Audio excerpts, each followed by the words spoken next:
नमस्कार। यह सर्वमान्य तथ्य है कि बच्चों के मस्तिष्क का 85% विकास 6 वर्ष की आयु से पूर्व ही हो जाता है।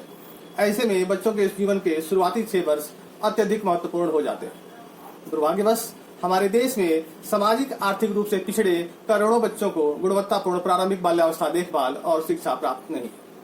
इस दिशा में पहला संवैधानिक प्रयास 2002 में किया गया, जब 86वें संविधान संशोधन द्वारा अनुच्छेद 45 में प्रारंभिक बाल्यावस्था देखभाल और शिक्षा विषय को शामिल किया गया।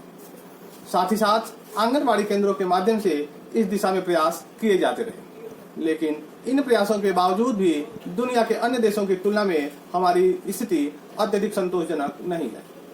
राष्ट्रीय शिक्षा नीति 2020 में प्रारंभिक बाल्यावस्था देखभाल और शिक्षा को न केवल औपचारिक रूप से शामिल किया गया है, बल्कि इसके लिए विशेष कार्य योजना भी बनाई गई है। आवश्यकता इस प्रभावी रूप से लागू करने की है। प्राथमिक शिक्षा की तरह ही प्रारंभिक बाल्यावस्था देखभाल और शिक्षा को भी शिक्षा के अधिकार के अंतर्गत लाए बिना क्या हम इसे प्रभावी रूप से लागू कर पाएंगे? प्राथमिक शिक्षा की तरह ही क्यों न प्रारंभिक बाल्यावस्था देखभाल और शिक्षा को भी मूल अधिकार का दर्जा दे दिया जाए।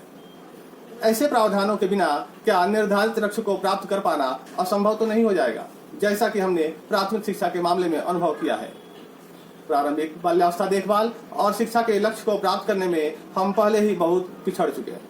राष्ट्रीय शिक्षा नीति 2020 में इसे प्राप्त करने का लक्ष्य 2030 रखा गया है। इसे समय से पूर्व प्राप्त करने की आवश्यकता है।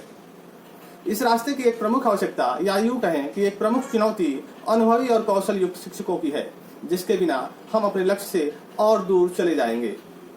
अब आवश्यकता इस राष्ट्रीय नीति 2020 को और प्रभावी ढंग से लागू करके आने वाली पीढ़ी को 21वीं शताब्दी की आवश्यकताओं और चुनौतियों से जूझने के योग्य बनाया जा सके।